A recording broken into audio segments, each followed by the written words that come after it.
Welcome to Everyday Martial Artist, a weekly podcast where you'll join me, Brian Doucette, as I interview a different martial artist each episode and hear their story. Some guests you may have heard of, and some you probably haven't. Be sure to subscribe where all your favorite podcasts are available. Also visit our website at everydaymartialartist.com. If you're listening for a specific interview, I sure hope you'll stay and check out the other episodes. A very special thank you to Topher Williams for our custom theme music. And now, the newest episode of Everyday Martial Artist. Everyday Martial Artist is brought to you by KOOnline.com for all your martial arts needs. Sparring and safety gear, rank belts, uniforms, weapons, patches, and more. Wholesale supplies made by martial artists for martial artists. Visit us today at ko-online.com. Hello and welcome to Everyday Martial Artist. I'm your host, Brian Doucette, and as we do every week, we're joined by a brand new guest talking about their life and their journey throughout the world of martial arts and other stuff they're involved in. My guest today has been involved in martial arts for almost 50 years. He's not only a 9th degree black belt, but a USA Master Boxer, a certified personal trainer, and an accomplished Rhode Island Hall of Fame inducted drummer who's the co-founder and co-chair of the Rhode Island Musicians Tune-In and Tune-Up Awareness Program. He currently runs the Whole Arts Training Center. He's also an inventor, owns a dog leash company, manages a tree farm, and is writing a book. Sounds like he likes to stay busy like me. Please welcome my guest today, Mr. Don Culp. How you doing today, Don? Doing very well, Brian. Thank you for having me. Hey, thank you for taking the time. I truly appreciate it. What we like to do with all my guests, I want to go back to the very beginning. I want to find out where that first spark came from, that first interest that kicked off your martial arts journey. Well, that's interesting. I was living in New Hampshire at the time. I'm in Rhode Island now. So this would have to be about probably 1971, 72, something like that. I came across somehow my first Bruce Lee movie. Nice. I don't know where I saw it, maybe clicking around on the channels. And that really sparked the interest. I had no instructor at that time. I just would go outside and throw kicks and punches and make crazy Bruce Lee sounds. But that really kind of got the fire going. And then when I moved to Rhode Island in 1976, I met my first karate instructor. And that's when the real journey started. And what style was that in that you met him? Well, he was a Kempo practitioner, but also had a black belt in Taekwondo. So I kind of got influenced by both the kicking aspects of Taekwondo, but Kempo was my main art, which was influenced by Professor Nick Serio, who brought his version of Kempo to Rhode Island.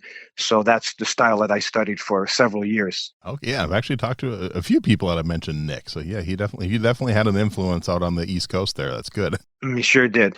I got a lot of stories about him, and I studied, through one of his black belts at first, and then I studied directly with him privately for a while. And he was a good friend and a great instructor. So when you first started in that official class, what are some of the things that stand out? What do you think really drew you in and made you want to keep doing it? Well, like I said, when I moved to Rhode Island, the true story is I met this girl. She was studying with this instructor, and she said, "You got to come down and check out a class," because I told her I loved karate. And he was teaching. He just started, so he was teaching at the Recreation Center in Jamestown, Rhode Island. And I remember walking into the gym for the first time, and there was a heavy bag hanging from one of the basketball nets. And that's kind of how we used to do our workouts. Wow. And we had some pads and a few things, but it was very bare bones. And this instructor's name was David Arundel. And I just really took a liking to him, not only from the physical aspect of what he was doing, but he also would give some Zen talks and talk about spirituality. And that really drew me in as well, which I'm really happy about, because that was a whole unknown area of martial arts for me. Of course, I was intrigued like everybody with the kicking and punching and the way Bruce Lee moved. But when I started to, even at an early age, get into the spiritual aspects, it helped answer some questions for me when I was growing up. So that really got me excited about the whole aspect of martial arts, the physical and the spiritual aspect. And what do you mean by that helped answer some questions for you? What expand a little on that? Well, I was adopted. I was in a few foster homes when I was younger, and then we moved 5 times before I was 16. So I was always being shuffled around, and so quite honestly, I was very insecure as a young boy. Struggled with I'd make friends and then we'd have to move away, and so it was always difficult for me when we get into like I said, before I was 16, I lived in 5 different cities and was in 5 different schools. So I felt a little bit out of sorts a lot of times, like I didn't really fit in. And so when I found martial arts and the philosophy of it, it really helped tie in a lot of loose ends for me. And I jumped in with both feet. I trained 7 days a week for a lot of years. Yeah, up until my black belt. Then I opened my own dojo. We can go in chronological order, but to answer that question more specifically, it really helped me get through some tough times because it gave me a belief system. And I also learned that the more I practiced, the better I got. And that made me feel good. So today, as you know, I'm 62 years old now. That was when I was 16.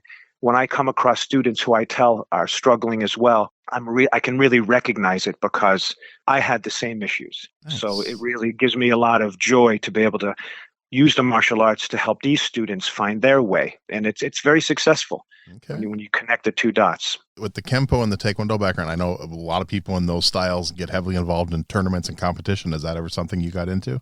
I did. I competed I was a white belt, and like I said, I started in 76. I think my first tournament was 77. It was a Nick Serial tournament, interestingly enough. And we did it at the Knights of Columbus. I think it was in Warwick, Rhode Island. Nice. And it was an unbelievable experience. I remember I placed in forms, and then I won the first place in fighting. Wow. And it was really cool because I remember I had 5 fights. I was scared to death, but for some reason I just completely let myself go, and I won every match 5-0. So I was just like on fire that day, except for the last match which I had with one of our fellow students. Mike Jones was a great guy, big URI kid, a lot older than me and bigger, but we had a beautiful match. It was 4-4. And I remember he was driving me back, and I did a jump spinning side kick in the air out of the ring, but scored the point before I landed outside. I remember Professor Sirio at the time said, "Is that the best you can do?" He was making a joke about it. The reason why I told you this story more specifically is because what happened to me when I started going to tournaments after that, I thought the same thing was going to happen. And I was thinking too much. And it took me quite a few years to realize why I did so well in that first tournament was because I was nervous and scared. And I just said, all right, let's just go for it. And I didn't get in my way. I just let my techniques flow. And then when I fought in tournaments after that, I was thinking too much and I was sabotaging my own movement and hesitating. So that was a good kind of comparison lesson for me there. But yeah, I did quite a few tournaments. I won a few grand championships. When tournaments started to get with more professional teams and they really grew, I'm not saying that I didn't like that, but it wasn't really my thing, you know? Yeah. And it became more of a game of tag. When I first started in that tournament in 77, we wore cups and mouthpieces. That was it. You know, no hand gear, no foot gear, no headgear. And it was controlled, of course, but we went hard to the body. And there was contact to the face, but not as much as you'd think because the black belts were really on top of you, and you know, integrity and, you know, respect were very, very much emphasized. And in all honesty, I've noticed when tournaments started to grow and professional teams, I said, started happening, it became a little bit more political and kind of became a game of tag on some levels. And some people got great at that. Like they got great at that particular style of fighting, but I kind of wanted to go in a different direction. So I started boxing because I wanted something a little more real. Okay.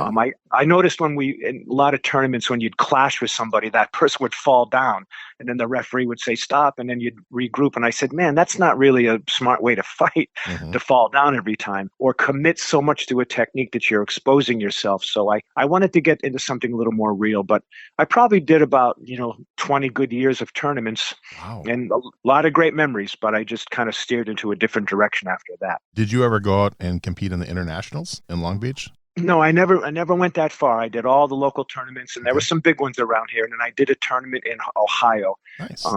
At a they called it a world gathering. It was for Black Belt Hall of Fame, and they had a nice tournament. And I actually won that tournament. That was pretty cool. But like I said, when it started to get to where the international tournaments and the big competitions kind of wasn't my thing. So I went in a little bit of a different direction. Okay. And then when you started doing boxing, did you keep doing the martial arts at the same time, or did you take a short break? Or well, what happened was I was sparring with a professional kickboxer, and I was a pretty good point fighter because I had good range and I could keep guys away with my back fist, but he's kept getting inside of me and he was beating me up. My nose was bleeding. I remember I threw him against the wall and he said, "What are you doing?" And I said, "What are you doing?" He said, "I'm boxing." I'm like, damn, I got to learn some of this because I wasn't a very accomplished inside fighter because I was into tournaments. Again, that's one of the reasons why I knew I needed to expand my game. So I searched out a boxing coach, happened to be a boxing coach at a health club I was teaching karate at. I asked him if he would give me a hand. He came down and had me hit the bag a little bit. And turned out his name was Don Rathburn. He was a fantastic guy. He's passed away now, but he fought pro on some of the undercards of Rocky Marciano fights. wow. So, so he had some cool stories. But he said, yeah, you got a little work to do. But he started training me. And then I hope we're not jumping too far Oh, ahead. no, Is this no, all right? no, that's fine. He started training me, and he started taking me to gyms around Rhode Island, around Providence and Warwick. And there's some good gyms around here, some good gritty fighters. And I started sparring with some big heavyweights, some guys that were pro fighters. And again, that was nerve wracking, but I overcame that. And then I did a couple of fights with him too. So it was a pretty cool experience. But I consider it to be a part of my martial arts because I knew that I needed to get away from the point tournaments and get into something that was, a little different. And so that expansion was very important for me. And I've since been studying jujitsu, obviously, and I've studied directly or indirectly a lot of different styles and tried to draw from them what I think is the most suitable techniques, very much like what Bruce Lee did with Jeet Kune Do. Right. And that was a big influence on me. But that's kind of the history of my tournaments Nice. we did a lot of sparring, and I sparred with a bunch of guys who were on like the John Paul Mitchell team. And, Okay. so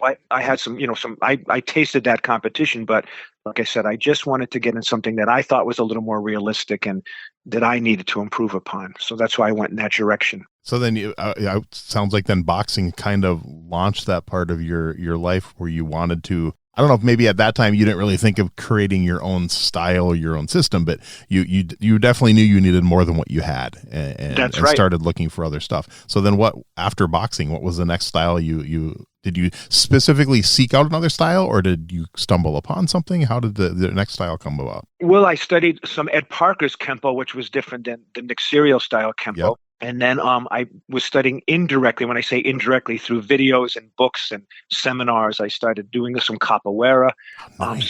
some eskrima, and different styles like that. Muay Thai, just kind of picking up the philosophies, jujitsu for sure. But a big breakthrough for me was when I met a gentleman named Sensei Walter von Krenner, who is out of Kalispell, Montana, and he's a unbelievable martial artist. He was a judo champion in Germany in 1961, the year I was born, ironically. And he's a very interesting story. When Sensei, the founder of Aikido, his son, I believe it's Kisamura, I'm not quite 100% sure how to pronounce his name. But he was doing some demonstrations of Aikido. He happened to come to Hawaii, where Sensei von Krenner was living and teaching at the time, judo, and he was knocked out by Aikido. So he went to Japan and studied Aikido with Sensei before he passed away. Wow. And actually, Sensei von Krenner's published quite a few books. One is called Training with the Master, which is amazing. He took all these photographs of Sensei. So that would have been 1969, I think, because I think Sensei died in 69. So he studied with him for a year. But so Walter von Krenner became a very proficient Aikido practitioner, and he's a calligraphy artist and just an incredible martial artist, practicing Buddhist and Zen philosopher. But how I connected with him was I was brought to Montana to do some seminars at a Kempo school. And the teacher there said, you got to check out this guy who's in Kalispell now. And so I went to one of his classes and was knocked out. And he took a liking to me, invited me to his house the next day, had a beautiful ranch at the base of the Rocky Mountains in Kalispell. Wow. And I did the traditional thing. I asked his permission if he would accept me as a student. And he was knocked out by that and said, absolutely. So, of course, we're many, many hundreds of 1,000 miles away. But I flew out to Montana several times and stayed at his guest house and studied Aikido with him. But I was really interested in the philosophy as much as the Aikido. But that kind of gave me another little twist on what I was doing as far as blending more and angle shifting. Because a lot of Aikido is based on dealing with the sword. So you need to obviously learn to shift and cut angles. And that was a big part of what eventually evolved into my own system. And Sensei von Krenner helped me define a name for my system. And he gave me the confidence. He said, he calls me DC. He goes, DC, you have a very unique thing happening here, and you should really consider putting your own system together. And I'm like, I didn't believe that I could do that. But again, he gave me the confidence, and we came up with a name, which is called Shizen-do, which means the natural way. But we derived of that name by over breakfast. I stayed for a whole week, several times, but this particular time, we were eating breakfast, and he said, what would you like your style to represent? And I, gave me a couple of days to think about it. But I love nature. I love animals and obviously the planet and being outside. And I get such a good vibe from being outside. So he said, I'd like it to represent nature in some way. So we started looking through different books that he had, and we came up with Shizen-do, which is the natural way, or with nature or spontaneous. It means several different things. But So that's how the system that I have now kind of evolved. But it was through tournaments, through boxing, through many different styles, getting tastes of different styles, absorbing what is useful, as a Bruce Lee quote, and then finally meeting Sensei Von Krenner, who really encouraged me and gave me the confidence to do my own thing, because that was ultimately where I needed to go. I loved all the instructors I had were big influences on me, but I knew even at a young age that I needed to go in my own direction, because I love to create things. And that caused some problems in some dojos. If you learn a technique from an instructor and maybe they've been doing that same technique for a long time, and then you say, I think I found a better way to do this takedown, or a better way to do this attack, sometimes it's not very well received. Yep. So I didn't want to be stymied. I didn't want to be disrespectful. So I realized that I had to go in my own direction. And that's what I did probably about 25 years ago. Okay. And that's what I've been doing since then. At what style, what age, what belt level did teaching become something that interested you? Well, I started right when I made my black belt. I was teaching at Sifu Arundel's school, and I was teaching classes for him. And then I started my own class. I think I had a Saturday afternoon class. And then we had a dojo in Bonnet Shores that he moved from to Wakefield, Rhode Island. Of course, I moved with him and we were teaching there. But then the old dojo came available. Somebody rented it and then it came available. And he told me that. And I said, man, I'd like to open it. So he kind of helped me and we did it together, and I got the dojo going, and then took it over full time. That was 1981. I think I made my black belt in 79, I think. Okay. Yeah. I made my black belt pretty quick because I seriously was training 7 days a week. Yeah. And, but yeah, that's how that works. I opened a dojo in 81 and haven't looked back, been in several different locations, but I have a beautiful facility now here in North Kingstown. And that's how it all happened. So you mentioned your black belt test. Talk a little bit about that first black belt test and then kind of compare it to the black belt test you give your students now. Yeah, well, it was old school, and we were kind of influenced by Professor Serio. So you went through we did all your basics, you got a good sweat on, and then you run your techniques. I did it with another student named Brian Delman. We were training simultaneously. So that was really cool because we went from white belt to black belt together. And I always tell my students, if you can hook up with someone and, get a good partner and train with them, it really does help, because Brian and I trained really heavy for a long time to prepare for our black belts. And I remember we had a very prestigious board of some high-level black belts from this area. And it's a long time ago now. So that was 70, like I said, probably 77. But I remember it being very, very physically demanding and, probably 3 hours nonstop. And but got through it and then went on. And every belt I've made since then, from first all the way to ninth, there's been a physical test. I know you get to a point at sometimes where people honor you rank or whatever, but I've never really been into that. So I've had physical tests. My ninth degree was probably about 2 years ago now. So been physical tests all the way through. So then, with it being your own system now that you teach, who was overseeing your ninth degree test? Well, I have an instructor who's actually a Nick Serio black belt named Soki Jean Kutu, and he's got some great stories to tell too. And I look up to him a lot. He's a 10th degree, so probably around fifth degree, I started studying with him, and I tested for maybe sixth under him doing his system.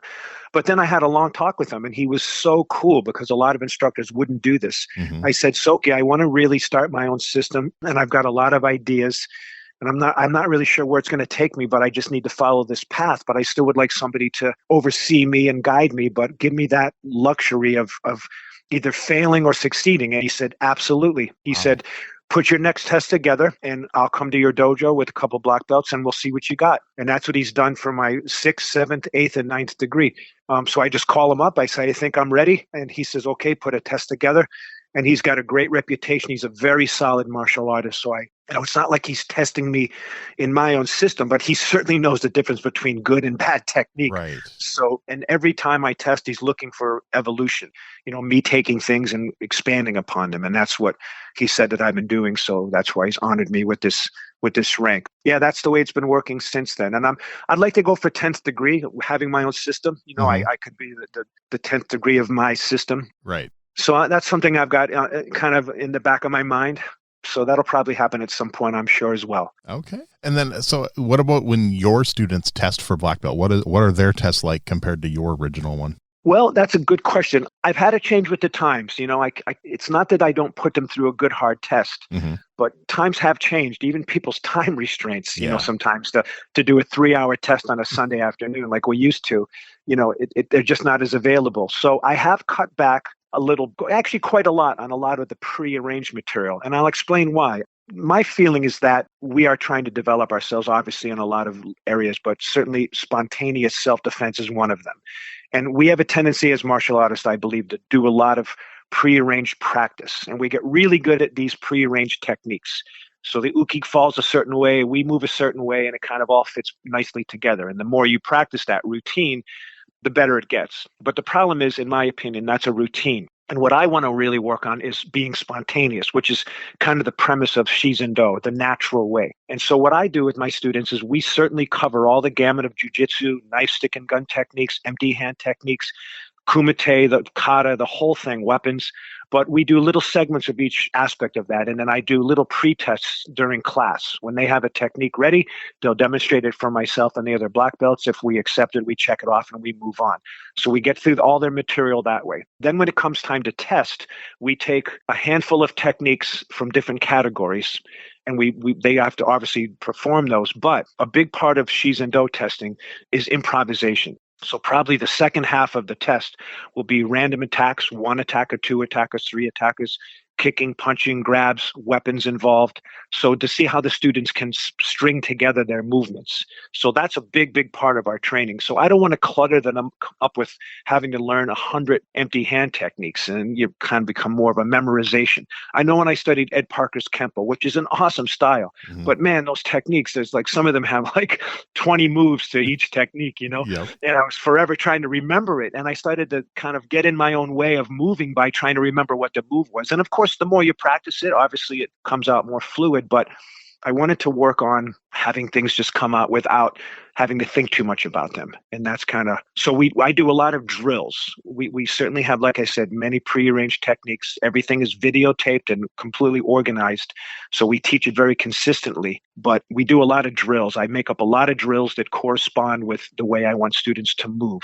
So that's kind of where I'm at right now. And that's what they test, how their tests go. Okay, nice. So think back to that very first Saturday class you used to teach to now. What do you think has changed about your teaching style over the years? Well, probably the thing that we just discussed. Instead Okay. of teaching all these prearranged techniques, we certainly do some of that, but we do a lot more of drilling and to work on that spontaneous aspect. And I'll be honest, I kind of wore my body out through a lot of the old hardcore training. I was Yeah. very, very disciplined with mucko hour and stretching and kicking the pads and so I unfortunately had to have hip surgery. Ooh. So a big part of what I do now is trying to get people, and again, that corresponds with the natural way of Shizen-do. We're not doing a lot of that hardcore stuff. I don't feel the need to throw 100 roundhouse kicks every night as hard as you can because I just don't want to do that, and it would be very difficult for me to do it. So I think what I've done is tried to cut back on a lot of the more linear type training, the more pounding, and get more smooth, more fluidity, which obviously equals tremendous power because Right. you, in my opinion, get more power from fluidity than you just do hard style, So I think that the change mainly has been to more of a softer approach, yet still very firm. And that's what I call it. I call it a relaxed firmness, where you're very relaxed, but it's very firm. And you look for that pinpoint contact and then you're released again so you can move subtly and move smoothly. So I think probably got away from a lot of the traditional hardcore training that I did for so many years. Now it's a lot more fluid and smooth. It's actually a little more enjoyable on many levels. And I find it to be very, very practical. So I have a philosophy that I say we counter movement with movement. So if somebody moves, you immediately move. It's not always going to be a block. It's not always going to be a strike, but just counter movement with movement. And that's a really important drill to practice. Just have someone step in at you and just see which way you move naturally without knowing what's coming. And then from there, you can build like, okay, maybe I'll strike, maybe I'll have to block again, maybe I can split, I can get away from this person. So it's kind of led me into this area where, again, it's more spontaneous and working off of people's movement and how you move.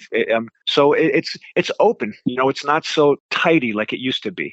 I have a philosophy that a lot of karate, the way we train horse stances and punching from elbow position, was when you have like a big class of people, everybody kind of moving the same way. If you remember the Bruce Lee Enter the Dragon, when they had the scene where all the martial artists are working out, you hear the kias and you see everybody punching exactly in sequence. I think that's really awesome. But I think that, sometimes it's more of a group way of training than more of an individual way of training. And what I'd like to think is Shizen-do's become more of an individualized art where each student is certainly following my guidelines and following my instruction, but ultimately I want them to find their own do, their own way, because that's what's going to help them survive. Not doing techniques that you got to kick higher, you got to do this, you got to angle this way. If that doesn't feel right for them, then that's not going to come out of them, and it might have them stumble in a real life situation. So I'm trying to help students discover their own natural way of moving, combined with the discipline of the techniques that we practice. So kind of putting that yin yang together. That is so cool. Nice. Thank you. How many students have you brought to black belt under Shizen-do? Not a lot. I mean, I've only awarded, I think, 21 black belts since I started training and started teaching. Yeah, but a lot of schools, unfortunately, today they have a lot of black belts. I know there's black belt clubs and all that stuff. Yeah. I am still very traditional in that aspect. I feel they need at least 4 years of serious training before I even consider testing for black belt. So that is one traditional aspect that I'm still holding on to with both hands. I don't award junior black belts. If you're ready to test for black belt, no matter what your age, you'll test. But usually it's teenagers and above because, I just think that the younger students need more work, obviously developing themselves and their bodies. But that aspect is still in place. So black belts here are, have to put in at least 4 good solid years of training before I even consider them for a black belt. And what is the youngest you'll teach? I have 7-year-old students. Okay. Yeah, 7. That's usually where I find, I know a lot of schools take them a lot younger, but I found personally and I've been teaching, like you said, for 45 years in the martial arts for almost 50 now. But sometimes when you bring them in too young, at first they're excited about it because they saw it on a cartoon or something. But in a real dojo, they're not running around playing games and coloring in a coloring book. They're learning martial arts. So it turns some of the little kids off. And I've noticed over the years that some students have come to me and said, I started karate when I was 4 or 5 and I got really turned off by it. So they won't continue to train when they get older because they had a bad experience. So I personally think that you should start them when they're a little more developed mentally and physically. It's just my philosophy. I know there's great black belts or great students at 4 and 5 years old. I get that. And I think my youngest was 4 actually, and he went on to make a black belt. So nice. I might seem like I'm contradicting myself, but that's an exception to the rule. Most of the students I find have the mental capacity at about 7, and then they get a good experience, and you can teach them a little more mature, not just have them running around. And because I don't do like, the little dragons and things like that. I teach basically the same material all the way through, a little less of it for the younger kids, but they're learning the same punches, same kicks, same techniques as the teenagers and the adults. And do your students do competitions, or are you more strongly focused on just pure self-defense? Not as many competitions as we used to, not karate tournaments, but boxing. Yes, I actually had a student compete just a few weeks ago, had his first boxing match. He did phenomenal. Yeah, so we have a couple of organizations around here. One that's starting to develop that I'm excited about. It's going to be an amateur fight league that a friend of mine, Ed Catucci, is starting, who's a really cool promoter, martial artist. And but he wants to go old school. He wants there to be etiquette with the coaches, with the fighters. Safety is a really big and priority. If somebody gets stung, we're going to stop the match, and if they make a determination, probably stop it after that. But giving people a chance to get some real taste of competition, but without getting injured, and having it be a good experience. That's the biggest thing you want to have a good contest, win or lose. You go in there, you fight your heart out, stay within the rules. The other guy does the same thing, or girl. At the end of the day, you both feel like you accomplished something. And that's what I think is very important about proper competition. Nice. And now in the intro, I mentioned you're currently writing your first book. Talk a little bit about that. Well, it would be a whole nother interview, but it has a great deal to do with what I was talking about earlier, some of the struggles that I had to deal with, being adopted and then moving so much. The book is kind of, the main premise is about looking back so we can look forward. In other words, a lot of our hang-ups, a lot of our tendencies are a direct result of things that have happened to us in the past. Some we know, some we don't remember, but it all kind of gels together and develops our character.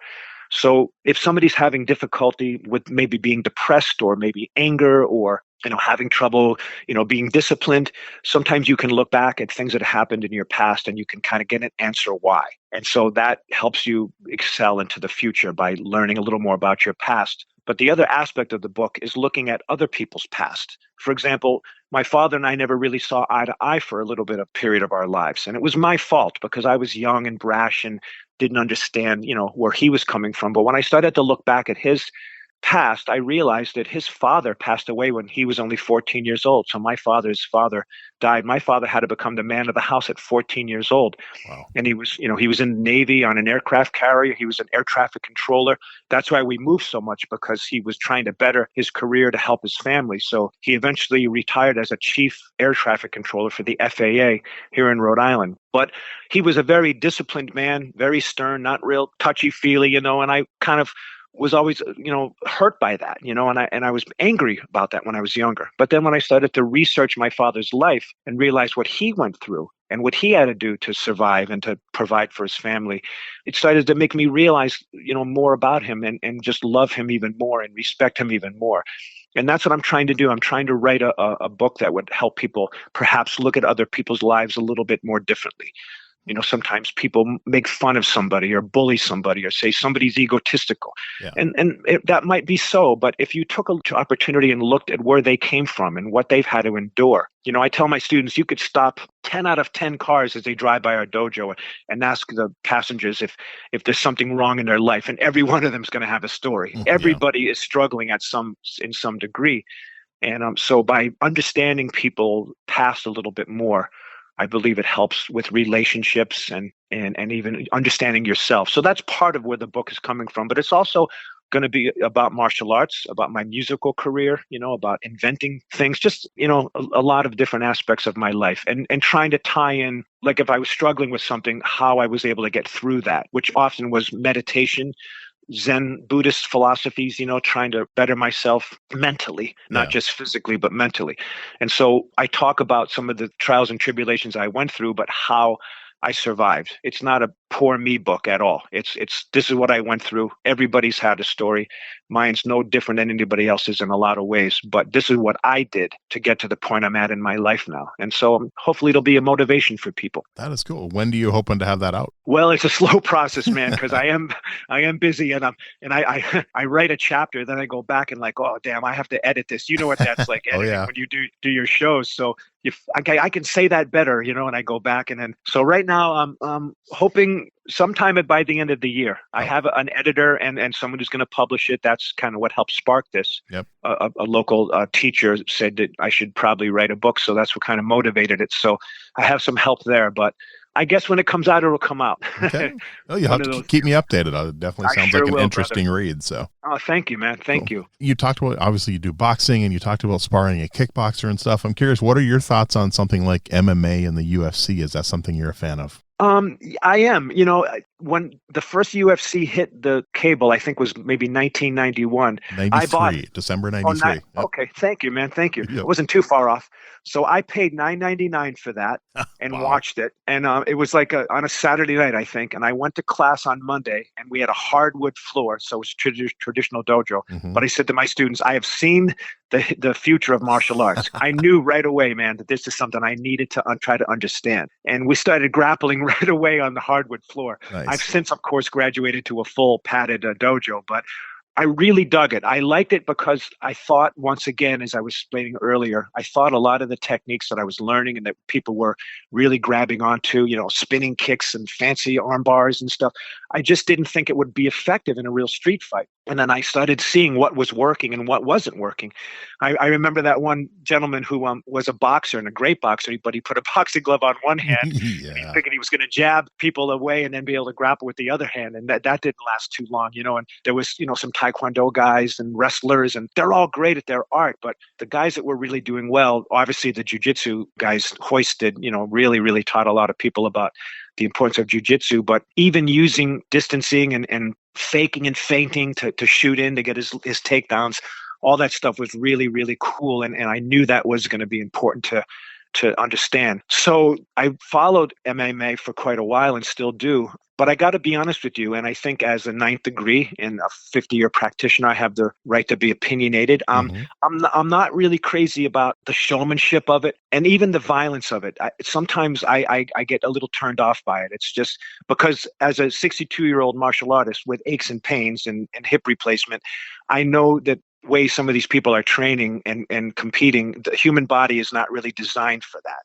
And I understand why they do it, and I admire it, and I have great respect for those athletes. But when you get older, that takes a toll on your body. So I kind of try to educate people on just being very careful if they're going to pursue that. But I also, as a traditionalist, some of the etiquette, a lot of the vulgarity and making fun of people. And, I heard recently someone was making fun of someone's father who passed away or some stuff like that. It just crosses the line for me, so that turns me off, to be honest with you. I like a good, pure, fair contest, and if they want to do it with MMA rules, which pretty much is no rules, then that's fine with me as long as they stay within the realm of competition. But the extracurricular stuff, I understand why they do it. That's why the UFC is worth $7 billion now. Yeah. So it sells tickets and puts butts in seats. I get that. But I like to look to the technique more than the extra jive that's surrounding it now, know? I agree. I used to watch it all the time. I used to never miss it. But in my opinion, the showmanship kind of turned into the WWE, which I was never a fan of. Right. It's just. And as a side note, man, it's affected my business. It's affected a traditional karate school. Right now, I'm the biggest probably money maker, for lack of a better term, is boxing in my school. But I still use that format to teach etiquette and philosophy. So the students, and because I have a lot of teenagers come in, and most of them come in with the same intention. Like, I want to punch somebody in the face. And I go, that's wonderful. I said, have you ever been punched in the face? And they kind of look at me. And if their father's standing next to them, I say, if your father gives me permission, I'll be happy to punch you in the face so you can see what it feels like. And they're like, oh, no, I don't want that. They just want to punch people in the face. So once I get past that, and I tell them that I don't teach violence, I teach art. And if we get past that little lecture, then I got them. And I teach them how to box. And we have a really cool system, which is, again, based on Shizen-do, a lot of movement and it's kind of a stick and move style. I really like custom models approach to boxing, so I studied his philosophies. Nice. But I also use it as a format to teach these kids about camaraderie and etiquette and respect and humility, because a lot of tough guys come in and then they leave humbled because I still spar with them myself. So nice. I can kind of teach them real quick, that they're not as tough as they think they are without hurting anybody. What I try to do is I just try to outbox them. Okay. I make them miss, I touch them, I move away. I do that to try to just make them realize that maybe there's more to this than just swinging for the fences and talking tough. There's more to it. And when they start getting into breathing and relaxing and centering their mind and controlling their emotions and realizing that helps them be better boxers, then you're kind of shaping not only their boxing, but you're also shaping them as young men and women. I have obviously women students and girl students, but kind of shaping their lives a little bit through the discipline of boxing. So it's not just hardcore crash bang boom. It's good hard sparring, but good technique, good philosophy, and so that's kind of where I'm at with that. Nice. You've mentioned philosophy a few times, so I'm curious. In all your years in the martial arts, is there one philosophy you've learned that is at the top of your list? Well, certainly Zen, the philosophies of Zen, and then Sensei Von Kren has taught me about Buddhism and the concept there about. But it's not obviously a religion. It's just a way. Sensei Von Kren taught me the true meaning of do. Obviously we have Taekwondo, Judo, Aikido, Shizen-do, my system. And do obviously means way. Mm-hmm. So a martial arts style is not just punching and kicking. There's a philosophy behind it, which is unique to not even every style, but even every dojo. At least it should be. The instructor should impart his philosophy or her philosophy, not just the physical techniques, but the spiritual techniques. But for me, it's just kind of a combination. And I'll tell you another interesting story. I was reading some Bruce Lee books. And of course, the first books I read were his self-defense methods and a lot of, philosophy on self-defense. But when I started getting into like the Tao of Jeet Kune Do and some of his other writings, I started realizing he had a very spiritual side to him, a very deep side to him. I know that he studied philosophy, but I also know from having spent hundreds of thousands of hours on the mat myself that a lot of Bruce Lee's philosophies, spiritual philosophies, came from training, because I could see the definite connection there by having trained myself so much. In other words, trying to problem solve, how to spin smoother, or how to shift smoother, or how to block smoother, and realizing that, yeah, it's a physical connection, but there's a mental connection here as well. Breathing, relaxing, positioning your mind properly. And so that started to kind of open me up to a philosophy that was not really written in a book. It was more of a feeling that I was starting to get, how to connect the mental and the physical. And that in the middle of that was this philosophy. The next challenge I had, Brian, was how to teach that because it wasn't something that I could necessarily just explain to them. They had to feel it. And that's where I started coming up with all these drills I talk about. So they don't have to worry about it full on technique. They can get this like a flow drill back and forth. Once they get the physical aspects, then they can start tapping into the breath and then where to position their mind. There's a couple beautiful sayings. One is, when the mind is nowhere, it is everywhere. And if it has to go into your left hand, it goes into your left hand naturally. And it recognizes your left hand's purpose. If it needs to block or strike or catch or whatever, if your mind is nowhere, when you have to move your right foot, it goes into your right foot and recognizes that foot's purpose. And that's a beautiful philosophy that's called Mushin, which means mind of no mind. The samurai were very famous for that. There's a wonderful book called The Unfettered Mind by Takim Soho, who was a sword master, but also a Zen master who wrote a series of essays for the samurai. And I got turned onto that book by the Aikido community. That's a big book in the Aikido community. And that really started to make me think more about connecting the physical and mental. And then what came out of that is this philosophy that I've developed. And I write a lot of quotes down and teach it within the realm of drilling. But that's kind of where it came from. And I'm proud of that, because I don't want to study somebody else's philosophy. Right. I can use their philosophy to enhance what I do. But that's one thing that I had to get the courage many years ago when I kind of went on my own, was kind of have belief in what I do. And then if somebody wants to listen to it, great. If they don't, that's fine too. But maybe I can expand onto them that they can come up with their own philosophies. I think too many martial artists study a fixed way and they get kind of stuck in that way. And that starts right at the top. If an instructor's just doing the same techniques over and over again, which is cool, and I get that, it's a system. But to be limited to that same system, doing the same things over and over again, to me is not true art. True art is developing and expanding upon. Otherwise we'd still be lighting our dojo with kerosene lamps. Yeah. So expansion is very important, and physical expansion, obviously, but mental expansion. I think the two have to grow simultaneously. I've known a lot of guys who were great fighters, man, could kick the bag up to the ceiling.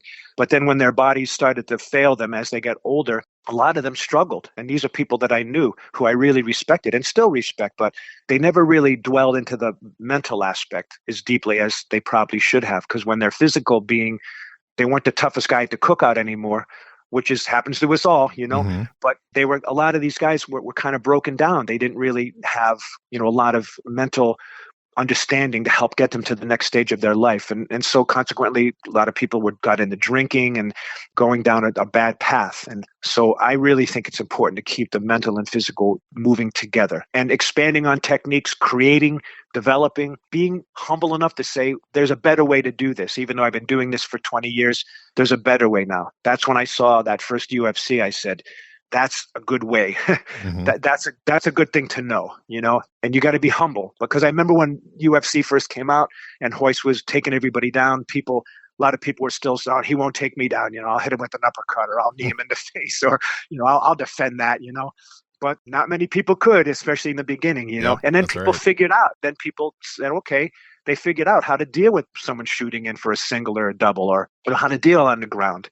So it was great for martial arts. It expanded people. And I hope it expanded them mentally as well as physically. That would be my one wish as a black belt. Nice. I love your outlook. That is so cool. All right. Thanks, man. So I have some fun questions to wrap up the interview. Now, this one doesn't have to be 4. It can be, I've had as few as 2 and as many as 8. So it's kind of up to you, but just 3, 4, 5 names you would put on your personal Mount Rushmore of martial arts. Oh, wow. Well, certainly Bruce Lee would be probably first. I think Ed Parker would be second. I think Nick Serio, definitely. And for me, Sensei Walter von Krenner would have to be up there. Boy, that's a good one. And, I think Takim Soho or even Gichin Funakoshi, who I never obviously trained with, but people that I've read and have been so influenced by their way. That would probably, but there's a lot of them, but those Yeah. are the ones that come to mind. Those are the ones that come to mind. Okay, cool. All right. Do you have a favorite martial arts book? Yeah, it would probably be The Unfettered Mind, I Okay, think, cool. would be a big read. And the Book of Five Rings, of course, I really dig. Although it's hard to understand, I read it a bunch of times, but I get something new out of it every time, which is what makes for a great read. But I think The Unfettered Mind is probably one of my top books because it talks about the philosophy of Mushin, mind and Yeah. body acting is one in a lot of different ways. And what I really took out of that just quickly was when Master Soho would talk about, if you meditate, but you're focusing on something, you're really at beginner's mind. You might think you're at a high level. Like sometimes people say to me, I meditate every day for a half hour. I'm like, wow, a half hour, you time it? Yeah, I time it. Put the timer on. And I say, what do you meditate on? They say, well, I have a little statue of Buddha that I stare at for a half hour. And I'm like, well, that's cool. But I'm like, that's not really meditating because you're forcing yourself a half hour and forcing yourself to focus on something. And I would have, years ago, I would have said, that's fantastic. And I would have thought that was really, truly meditating. But when I started reading Master Soho's book, I realized that's just beginner's mind. You'd be commended for disciplining yourself to meditate like that. But really, true meditation is just letting your mind kind of float and focusing on your breath, maybe a little bit, but just kind of see what enters your mind, how your body feels, getting more in tune with yourself. So that's kind of the philosophy as far as that book, and what I've really drawn from that is that I didn't know as much as I thought I knew. I realized there's an infinity level of spirituality that you can achieve. And that book was really important for me. And it was interesting because that's what gave the samurai their edge. There were great swordmen out there that they had to do battle with. But what made the samurai more elite was not their swords, not their technique, because the other swordmen had the same exact swords and technique, but it was the philosophy that they had. In fact, what I understand, the essays that Master Soho wrote were privy just as a samurai for a period of time. Nobody else was able to see those. They were kind of private. It gave them that little extra edge. And that also encouraged me to realize that I really need to explore the depths of the mind, not just the depth of technique. Okay. So that book has been a big influence on me. I'm adding that one to my list. That's cool. All right. Right on. How about now? This one you may not have an answer for. Some do, some don't. Do you have a favorite martial arts video game? Do you ever get into games? No, I never did, man. Like I said, I grew up in the 60s and we didn't even we had 3 channels on our TV set. Never had a cell phone. You know the deal. You leave the house. Mom says, when the street lights come on, you better be home, would be gone all day. So no, I never did. And I don't really like that stuff. I teach underprivileged children in a couple schools locally. And a lot of times when I ask the kids, what did you do this weekend? And they'll say, oh, I got a high score on my video game. I'm like, that's what you did all weekend? Because a lot of people are really motivated. And I get it. That generation came up with that. But I'm kind of glad that I didn't, because I love my video game is outdoors. I'm part Cherokee. I found a little bit about my heritage. And that makes sense to me because I love animals. I love being outdoors. I have a tree farm that I'm very proud of. And I have 3 acres of land that I work all the time. So for me, being outdoors is my video game. Okay, cool. All right. How about a favorite martial arts TV show? Well, I think I certainly liked the Green Hornet. Nice. That was really cool.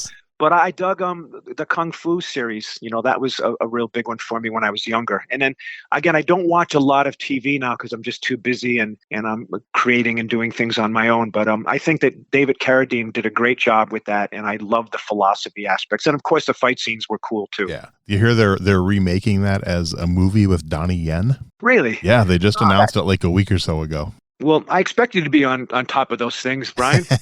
Well done. Yeah, no, I haven't heard that. That's great. I'll have to keep my eyes open for that. I'm not always a fan of remakes, but I love Donnie Yen, so I will definitely watch it. It'll be good. Yeah, no, he's great. That's awesome. All right. How about a favorite martial arts movie? Well, I hate to keep dipping into the same pool, but I think Enter the Dragon was probably one that really got me. And again, I love the beginning of that when he was grappling with that student, and then he had to break away for a lesson. Follow my finger. He slapped a kid on the head, and then emotional content. I love those types of things. And then fighting without fighting. That was a good one. Oh, the guy in the boat. This fighting with that was awesome. And I read somewhere that Bruce Lee, he obviously dug doing the movies, but unless I read this wrong or maybe made this up, but he said that he really liked doing the movies so he could get the philosophy out there to educate people on philosophy. And there was a lot of philosophy in all of his movies, which I really liked a lot. So Yeah, I've heard that too. So yeah, cool. All right, good. But that movie was great. Final question. Now, this doesn't have to be a martial arts movie. Any movie you've ever seen, favorite movie fight scene? Oh man. Oh gee, you get me on this stuff because I really don't watch a whole lot of. Well, I think again, I love that Chuck Norris Bruce Lee fight scene. What movie was that? Yeah, I always mix up the names of them, but not Enter the Dragon, Game of Death maybe, but yeah, in the Coliseum, that was really cool. And then when I read about how they had to set that up, I think they kind of snuck in there. Actually, they weren't supposed to use that, and that whole fight scene was really cool. So I think that was probably one of my favorites. And there's a lot of modern day ones. I saw some Jackie Chan stuff, which just knocked me out. Yeah. But that probably the one that comes to mind would be that Bruce Lee versus Chuck Norris. That was really cool. No, I agree. That one actually gets picked a lot. That seems to be a favorite one though. Like it's come on a few different names, but Way of the Dragon I think was the Chinese name of the movie. So right there you go, yeah, Way of the Dragon. Yeah, cool, right. Cool. Well, I know you got to get going, but before I let you go, anything that I maybe forgot to ask you about that you want to get out there quick, and I will put a link for your school and anything else you need me to once the episode comes out. Oh, thank you. No, I'm just grateful for this opportunity. It really inspires me, and I hope in some small way it might inspire some listeners. One thing that I think that has been very important for me is to be able to take the discipline and etiquette and intestinal fortitude that I've taken from the martial arts and apply them to other aspects of my life. I'm a professional drummer. I play proudly with John Cafferty and the Beaver Brown Band, which I know you interviewed Mike Antunes. Yep. Interesting story. I was a Uki for his first degree black belt test. I don't know if you mentioned that to you or not, but I was 16 years old and Uki'd for him. But, those guys have been very good friends of mine, and I worked really hard for many years to become the drummer because they're a high-level band. But I know that the martial arts discipline gave me that focus and determination to pursue that. And I have, like I said, my property and my tree farm and my school. So I guess what I'm just trying to say is that when you study the physical aspects of it, but look deeply into the art. I'll leave you with a quote that I wrote many, many years ago. And it goes like this: what lies on the surface is for everyone to see, but the person who gets on their knees and digs in time will find the real treasures. And I wrote that probably 30 years ago. And I probably didn't even fully understand what it meant at the time. It just seemed to kind of flow together. But it really did kind of encapsulate where I was at that time and where I have gone to. So not being afraid to get on your hands and knees, which is a sign of humility, and digging, which is obviously a sign of hard work. But you will eventually find the real treasures. What they are is personal. It's not necessarily money or fame or fortune or a world championship. Ultimately, we have to fight those battles within ourselves and conquer ourselves and try to become a true master of ourselves. And so I think that that's what I would like to leave you with and your listening audience, is to try to make that connection, because it's there. It takes a lot of hard work. Humility is the starting aspect of it. You have to be humble and realize that, you're good, but you could be better, and to be respectful and kind to people. Try to help people when you can, because that karma comes right back to you. But that's all martial arts based. And that's what I've taken from the art. And I'm so proud of that. And I want to continue that. So that's kind of where I'm coming from, my friend. I like it. And I truly appreciate your time. This has been a wonderful experience. I love getting to know more about you. And I actually can't wait till the book comes out so I can learn even more. But I think the listeners are really going to like this. Thank you so much. I have a great deal of respect for you. I know how time-consuming this can be. You edit all these episodes. You told me, how many have you done? A couple hundred now? Yeah, of these interviews? 160 almost. Man, well, I'm going to give you a big thank you from the martial arts community, because you're giving a lot of people who might not be on the big screen or in the magazines all the time an opportunity to express themselves and share their philosophy and their art. So thank you very much for what you do, brother. I'm grateful. Like you mentioned earlier, everyone has a story, and I like giving people a chance to tell that story. So I do appreciate hearing yours. It's very healthy and very healthy for our world. So thanks for what you're doing, man. Thanks for listening to Everyday Martial Artist. We hope you will join us every week for a brand new episode with a different martial artist telling their story. If you enjoy the show, be sure to leave us a review. Also, be sure to check out our website at everydaymartialartist.com. There you can find all of our episodes and contact us to suggest guests and ask questions. Again, thanks for listening to Everyday Martial Artist, and we'll see you next week.